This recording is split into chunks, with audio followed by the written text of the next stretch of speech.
The lecture hall at Harvard was silent in a way that felt oppressive, as if the air itself was pressing down on everyone inside. The walls, lined with polished wood panels and portraits of old scholars, reflected a history of greatness, of minds that had shaped the world. The long rows of seats were filled with some of the brightest students in the country, young men and women who had never known failure, who had been told their entire lives that they were destined to lead. Yet on that night, with the faint hum of the overhead lights and the faint smell of chalk and coffee lingering in the air, those same students sat with their heads bowed, their hands motionless. For once, no one had an answer. It was late winter, the kind of season when the air outside carried a sharp bite, and the city of Cambridge was caught in a grey stillness. Snow had hardened into icy patches along the old streets, and the Charles River looked frozen in place, like time itself had stopped. Inside the university, though, time never stopped. Papers had deadlines, professors demanded answers, and the relentless weight of expectation bore down on every student. Harvard was a place that worshipped brilliance, but showed no mercy to weakness. It was a place where failure could feel like death, and shame could spread faster than truth. The crime that would later unfold did not begin with blood or violence. It began quietly, in this room where futures were being tested. A problem had been placed on the board, one that wasn't just about numbers or logic. It was about pushing minds to their breaking point. The best students had spent hours trying, scratching notes, filling pages with half-formed ideas. But one by one, they gave up. The sound of pens dropping onto desks echoed like confessions, as if each small surrender carried its own weight. Among them were the key players, although no one knew yet how. Closely their lives would become intertwined. There was the professor, a man whose reputation stretched far beyond the walls of the university. His mind was sharp, his standards brutal, and behind the calm mask he wore, there was something harsher, an obsession with control, with seeing who could endure and who would break. There were the sons and daughters of wealth, students who carried names that unlocked doors before they were even born. They lived in brownstone apartments and dined in places most people only saw in magazines. For them, Harvard wasn't just about learning. It was about maintaining a legacy, proving they belonged at the top. And then there were the outsiders, the ones who came from nothing, who carried their scholarships like invisible chains. They worked harder, studied longer, and lived with the constant fear that one mistake could send them back to the lives they had fought to escape. To them, the walls of Harvard weren't just walls, they were battlegrounds. Among these outsiders sat a girl whose presence often went unnoticed. She was quiet, careful, and carried herself with the kind of focus that came from knowing she had no safety net. Every day she walked past students who lived with ease, and she felt the gap between them, a gap that could not be crossed with intelligence alone. She was black in a place where wealth and whiteness often shaped the unspoken rules. Her scholarship was both her lifeline and her curse.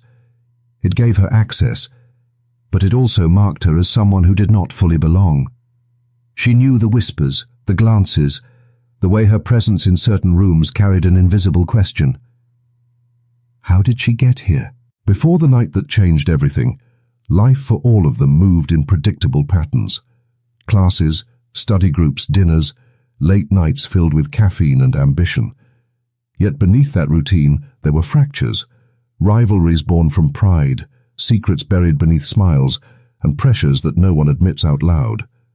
The professor's challenges grew sharper, his words carrying hidden barbs that left wounds on even the strongest students. Some said he wanted to break them, to strip them down to nothing and see who could still stand. Others said it was his way of separating the ordinary from the exceptional.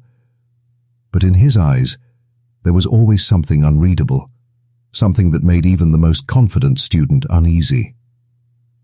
That night, when silence filled the hall and defeat lingered like smoke, the tension was almost unbearable. It was not just about a problem on the board. It was about pride, about the unspoken war between privilege and survival, about who deserved to sit in that room and who did not.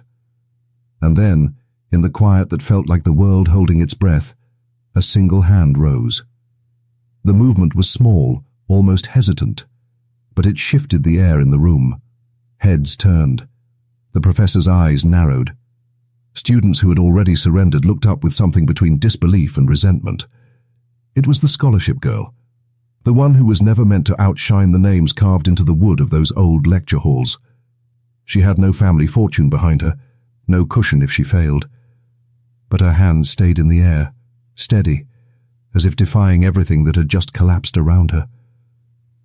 What happened after would not only expose the hidden cracks in that room, but would spiral outward into betrayal, violence, and the kind of crime no one wanted to believe could happen in a place like Harvard. The night was only the beginning, the quiet before a storm that would rip the rough lives and leave a stain no amount of prestige could ever wash away. The weeks after that night in the lecture hall changed the atmosphere at Harvard in ways that were subtle at first, like cracks spreading under polished marble. The girl who raised her hand, quiet, overlooked, and rarely spoken of, suddenly became impossible to ignore. Her name moved through conversations like a spark carried by the wind. Some students spoke of her with admiration, impressed by her courage. Others whispered with resentment, their voices tinged with bitterness. In a place where reputation was currency, she had taken something that no one expected her to claim, the spotlight. For the wealthiest students, it felt like an insult. They were used to being untouchable, to holding every advantage. They had been trained since childhood to believe their success was guaranteed, that their families' names carried a weight no scholarship ever could. But that night, their pens had dropped in silence, and hers had not.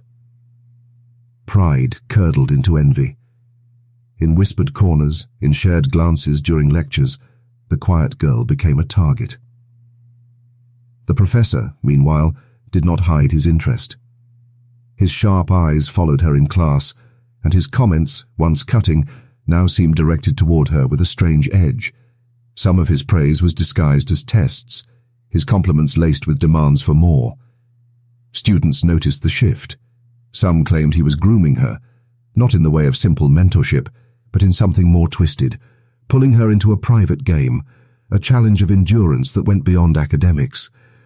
The professor thrived on power, and in her, he found someone willing to withstand the pressure, perhaps someone who reminded him of himself, or perhaps someone he believed he could mold into whatever he desired. That attention was poison. It isolated her. Friends grew distant, afraid of being overshadowed or accused of riding on her sudden fame.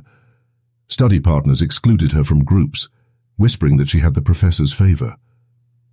Even the wealthiest students, who could usually afford to ignore such competition, began to plot subtle ways of undercutting her. Pages went missing from the library. Notes she had left on her desk disappeared. Her dorm door was scratched with words no one dared admit to writing. She carried it all quietly, shoulders squared, as if to show them that she would not bend. But inside, the cracks began to spread. At night, when the campus was quiet and the lamps along the yard cast their yellow glow, she stayed awake staring at her ceiling, hearing the echoes of laughter that no one else could hear. The laughter came from her memory, from the smirks and remarks she brushed off during the day. She replayed the professor's glances, his questions that cut deeper than they appeared, the way he lingered after lectures when others had left. She told herself it was nothing, just her imagination, but unease grew like a shadow that would not leave her room. For the wealthy students, unease took another shape. Fear of irrelevance. One of them in particular, a boy born into one of the richest families in New York, felt the humiliation sharper than the rest. He had been raised to believe he was exceptional, his father's empire waiting for him to inherit. Harvard was supposed to be a stepping stone, not a battlefield. Yet now his name was spoken less often, drowned out by whispers about the scholarship girl. His jealousy hardened into obsession. He began to watch her too, not with admiration, but with the cold hunger of someone who could not accept being overshadowed. External pressures weighed on them all. The wealthy feared their family's disappointment. The scholar, shipgirl, feared losing her place, and the professor feared his relevance slipping in a world that was moving faster than he could control. Financial struggles crept into her life like a constant undertone. Rent was always late, meals skipped, textbooks borrowed and returned with the hope no one would notice. Every day at Harvard felt like walking on a rope over fire. One misstep and she would be burned. The past carried its own weight. The boy with the family fortune carried scars of a childhood that seemed gilded from the outside, but was rotting beneath. His father's punishments had been brutal, his mother absent. Success was not optional in his house. It was demanded. His resentment toward the scholarship girl was not just about her brilliance. It was about her daring to rise without the same chains, daring to shine where he, with every advantage, had failed.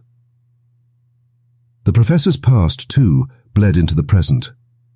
Once a rising star in his field, he had watched younger academics take the spotlight, their methods fresher, their ideas more celebrated. He was not ready to be forgotten. To him, the girl was a tool, a last chance to prove his way still mattered. He fed her challenges that seemed impossible, not to guide her, but to tether her to him, to make her dependent on his approval. His praise was addictive, his disappointment devastating. As the days turned into weeks, small confrontations broke out. In the dining hall, a wealthy student brushed past her, spilling coffee on her notes without apology. In study sessions, her suggestions were ignored, dismissed, then later stolen and claimed as someone else's work.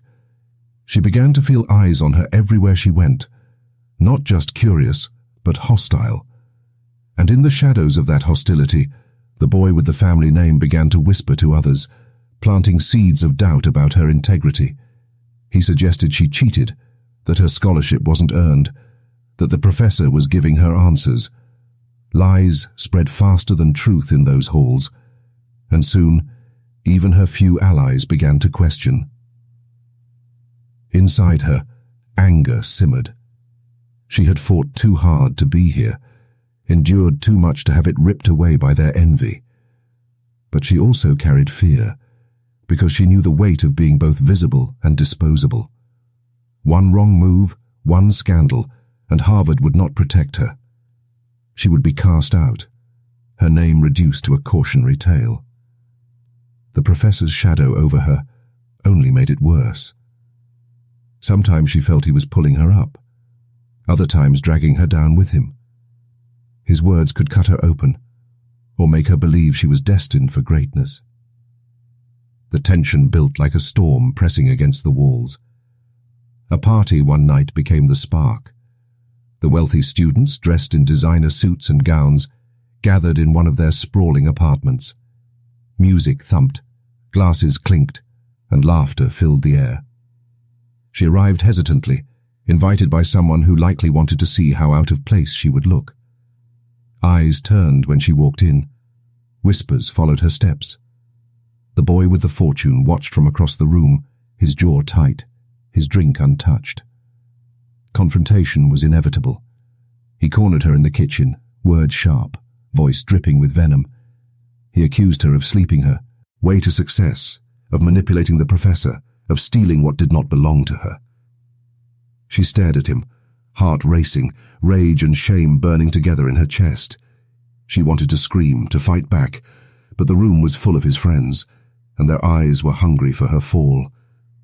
So she left, walking into the night with the cold air biting her skin, her fists clenched so tight her nails cut her palms. From that night on, the line was crossed. It was no longer jealousy whispered in corners. It was war declared in the open. Every interaction carried the weight of it. The professor tightened his grip, calling her into his office more often, his tone darker, his demands higher. The boy began following her, not just with his eyes but in shadows, waiting for a weakness he could use. And she, caught between them, began to feel something inside her unravel. Sleep left her, food lost its taste, and her once steady hands trembled when she wrote. Harvard, with its centuries of prestige and brilliance, became the stage for a battle that no one outside those halls could see. To the world, it was still a place of promise, of greatness, but for those inside, it was suffocating, poisoned by envy, power, and obsession. The girl's hand had risen that night in the lecture hall as a gesture of courage, but now it marked her as a target. And with every day that passed, the tension pressed harder, louder, until it was clear to anyone paying attention. Something had to break. It was raining the night the breaking point came, the kind of cold rain that soaked through coats and blurred the yellow glow of the lamps along Harvard Yard. The campus was quieter than usual, but the silence carried weight, like it was holding back something it already knew was about to happen.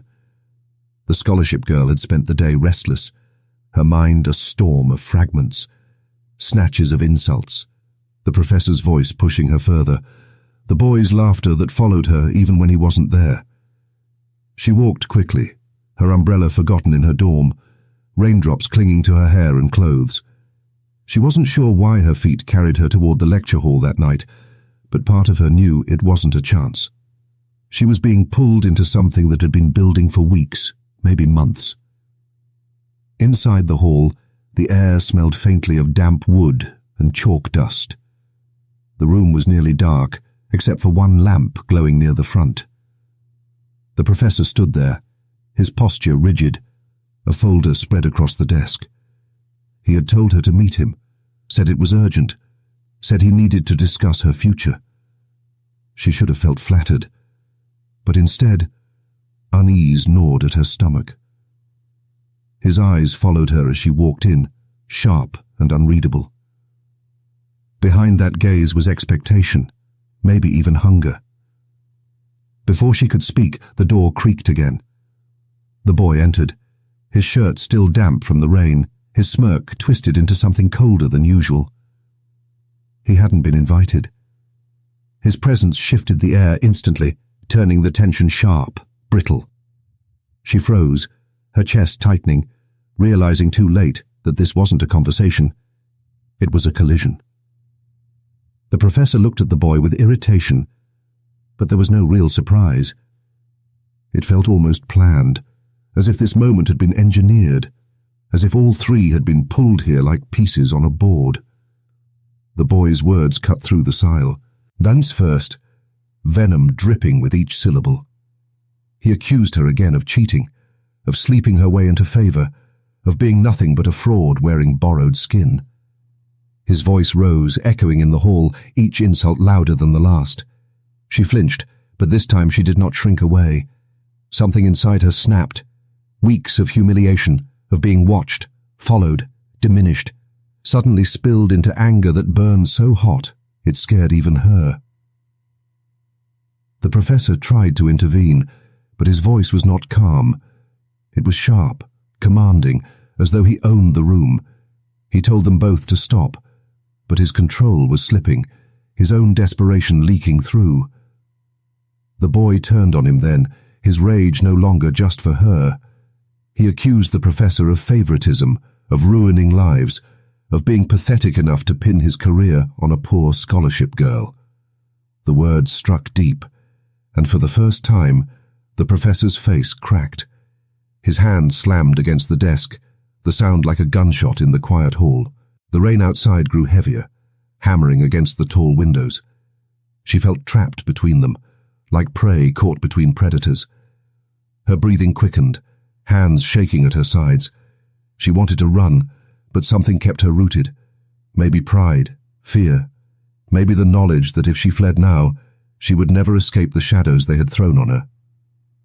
The shouting escalated until it became less about words and more about raw sound, anger, pain, and years of buried rot spilling into the air. The boy moved first. His hand gripped the edge of the desk, shoving papers aside, his body lunging toward the professor. The sound of wood scraping, a chair tipping, echoed through the room. She screamed for them to stop, but neither man heard. The struggle was violent in its clumsiness. This wasn't a duel between equals. It was desperation crashing against obsession. The professor, older but fueled by rage, pushed back with surprising strength. The boy's fists struck out wildly, fueled by something far deeper than the argument at hand. His blows weren't just about envy. They were about years of humiliation, the iron grip of his father, the terror of never being enough. The professor's hands closed around his arm, twisting, shoving, until the boy crashed into the side of the desk. The sound of bone against wood cracked through the hall. The girl stood frozen, her heart pounding so loud it drowned out the rain. She wanted to step forward, but terror glued her feet to the floor. Then came the moment that would never leave her. The boy grabbed the nearest object, a heavy glass paperweight from the desk, and swung. The professor staggered, the glass striking his temple. Blood bloomed instantly, running down his face in a sharp, bright line. He stumbled back, eyes wide with shock, and for 1 second the room fell silent except for the rain. The boy's chest heaved, his eyes wild, his hand trembling around the blood-stained weight. The professor fell to his knees, groaning, his hands clutching at the wound. The girl gasped, rushing forward instinctively, but the boy's voice stopped her cold. "Don't," he hissed, his voice breaking. "Don't you dare!" In that moment, something shifted in her. She looked at the boy, at the trembling mess of envy and fear that had led to this, and she saw not power, but fragility. His eyes flicked between her and the professor, torn between finishing what he had started and pulling back. Regret flickered across his face, but pride pushed it away. He couldn't stop now. Not after everything. The professor tried to rise, blood dripping onto the wood, his voice hoarse as he spoke her name. It was the sound of defeat, not authority. His hand reached toward her, not the boy. That gesture sealed it. The boy lunged again, slamming the paperweight down a second time. The sound was sickening, final. The professor collapsed, his body slumping onto the floor, blood pooling slowly beneath him. Silence followed. Real silence. The kind that made her ears ring, the kind that pressed down heavier than any words. She stared at the body, her breath shallow, tears blurring her vision. The boy dropped the weight with a dull thud, his hands shaking uncontrollably. His face was pale, his lips trembling as if he couldn't quite believe what he had done. For a moment, there was no sound but the rain. Then panic erupted. He cursed under his breath, pacing, running his hands through his wet hair. "It wasn't supposed to," he stammered, his voice cracking. "He pushed me.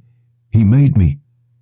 His excuses spilled out like water from a broken pipe, desperate and unconvincing. She sank to her knees beside the professor's body, her hands hovering, not daring to touch.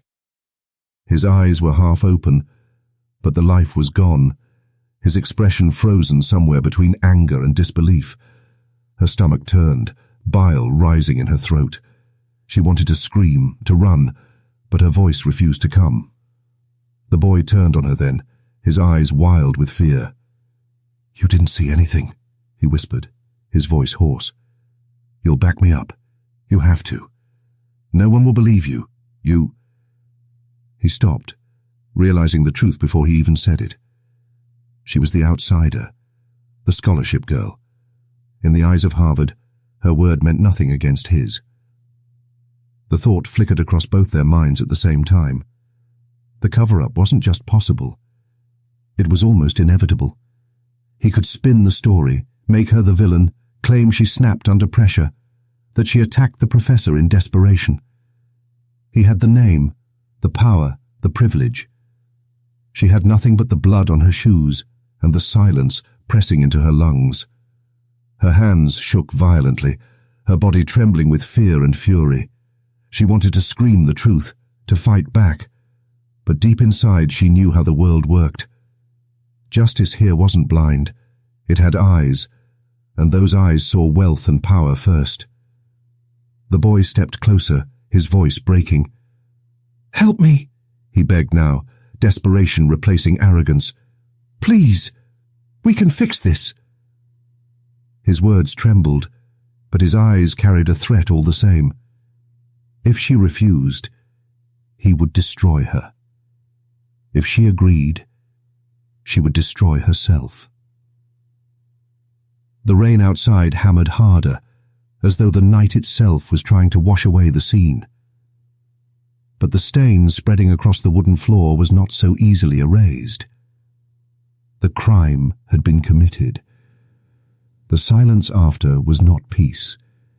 It was the sound of lives unraveling, tangled forever in blood, fear, and choices no one could take back.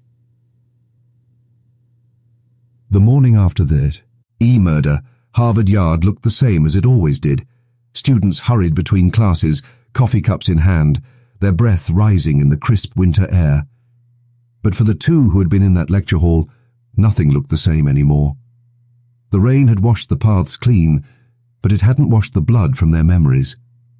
The body had been removed quietly before dawn, wrapped in a sheet, and carried out by hands that were not supposed to know what they were touching. The university moved fast, faster than anyone would have expected, as though its centuries-old reputation depended on silence more than justice. For the scholarship girl, silence was all she had left. Her hands still shook when she tried to write. Her eyes darted to shadows that weren't there.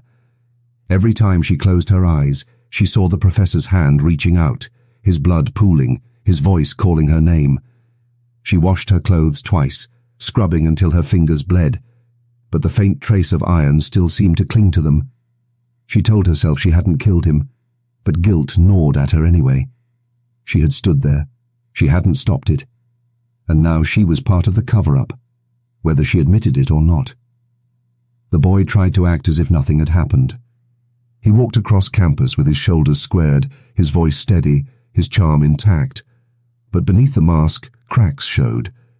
His hands trembled when he lit a cigarette. His eyes darted at sudden noises. At night he drank until his words slurred, whispering to himself as if replaying the scene would somehow rewrite it. He told himself it was the professor's fault, that the old man had pushed him, that it was self-defense. He told himself she would back him up because she had no choice. But late at night, when he lay in his dorm staring at the ceiling, he could still feel the weight of the paperweight in his hand, still hear the sound of skull, L against glass. Rumors began to spread within days. The professor's absence was noticed. Some said he had gone on leave. Others whispered about illness. But whispers have a way of multiplying, and soon there were darker theories, scandals, affairs, even suicide. The truth was too raw, too dangerous to speak openly, but students sensed something had cracked in the foundation of their world. The girl avoided crowds, kept her head down, but she could feel eyes on her. Did they know? Could they tell? Her silence felt louder than words, as if her guilt radiated from her skin. For the boy, the community's reaction was different. He leaned on his family name, on the shield of privilege that had always protected him. Professors treated him with the same respect, classmates with the same envy. No one questioned his alibis, his stories. But inside, he began to fracture. The arrogance that once carried him now felt hollow, replaced with the constant dread that one mistake, one slip of the tongue, would bring everything crashing down. The girl's emotional toll deepened. She stopped sleeping through the night, her dreams filled with the professor's face. In class, she could barely focus. Words on the page blurred together, her mind always pulling her back to that night. She started skipping meals, her body growing weaker, her eyes sunken. Even when she tried to convince herself she wasn't guilty, that she hadn't lifted the weapon, she still felt complicit. Silence, she realized, could be just as damning as action. Outside the university walls, news began to leak. A body was found near Harvard. A man matching the professor's description. No official statements, only fragments that the press pieced together. The media painted him as a brilliant mind, a figure of respect. His sudden death raised questions that the university scrambled to quell. They spoke of tragedy, of unforeseen loss, careful to bury the details. But the more they hid, the more the public speculated. The professor's family was devastated. His sister, who lived miles away, wept openly at the memorial service, her grief unfiltered. To her, he wasn't a stern scholar, but the boy she had grown up with, the one who once chased fireflies in the summer fields. She demanded answers that the university refused to give. Her pain became a quiet protest, a reminder that beneath all the prestige, there had been a man with a life, a family, a beating heart. The girl stood at the service, silent in the back row, her stomach twisting with guilt. She couldn't meet the family's eyes. Every hymn, every speech felt like a blade pressed to her chest. She wanted to scream the truth, but the boy's shadow loomed over her. He sat near the front, his face carefully composed, his hands steady as he shook others' hands, as though he were nothing more than another grieving student. Watching him act so seamlessly made her feel sick. As weeks passed, the community fractured. Some students whispered theories late into the night, and others avoided the subject entirely. Professors avoided speaking of their lost colleague, focusing instead on their own reputations, their own fear of scandal. Harvard itself wrapped the tragedy in silence, prioritizing its image over truth. For the scholarship girl, the silence was unbearable. For the boy, it was his only salvation. But guilt has a way of rotting from the inside out. The boy began to unravel in ways small at first: missed classes, sudden bursts of anger, words slurred with too much alcohol. His friends noticed but dismissed it as stress. The girl, however, saw the truth in his eyes. He was haunted, just like her. Haunted not only by what he had done, but by the knowledge that the truth, buried or not, would never disappear. In quiet moments she wondered what justice meant. If she spoke, she would be destroyed. If she stayed silent, she would carry his crime as her own. Every option was a prison. Her scholarship, once her lifeline, now felt like a chain. Harvard, once her dream, had become her nightmare. The ripple effects stretched beyond them. The professor's students felt abandoned, robbed of guidance. His absence left a void in the department, a wound no one wanted to acknowledge. His family demanded answers, their grief echoing louder with each unanswered question. And the community outside Harvard began to ask what the university was hiding. The cracks widened, even as those inside tried to hold the walls together. For the girl, the aftermath was not just about surviving. It was about enduring the constant weight of knowing the truth. Her silence kept her safe, but it also destroyed her piece by piece.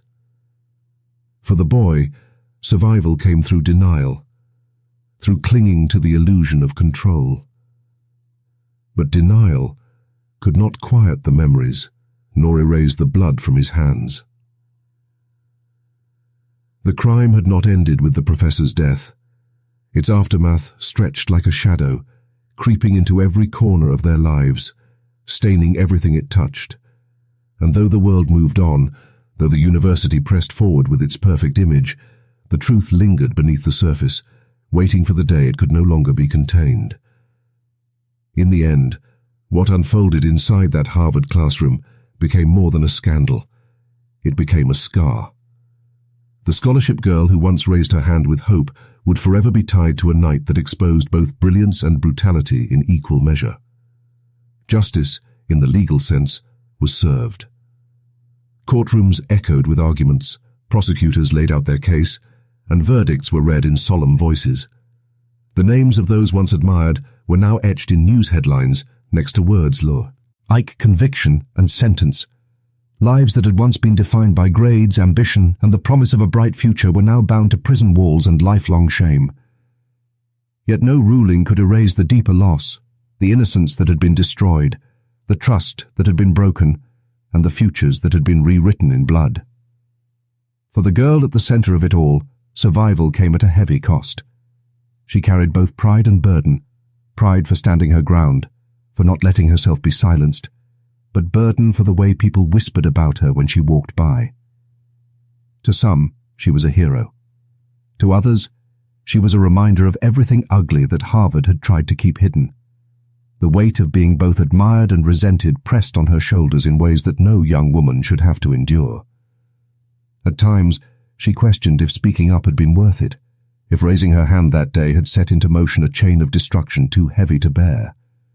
Yet deep down, she knew silence would have been worse. Silence would have been surrender. In the end, the story was not just about a crime. It was about human nature, the hunger for control, the arrogance of power, the fragility of innocence, and the courage it takes to resist silence.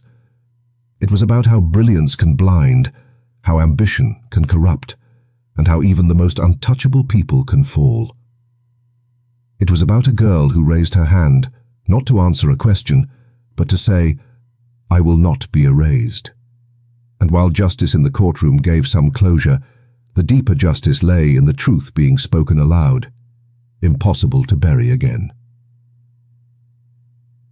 The best Harvard students gave up their morals long before the crime.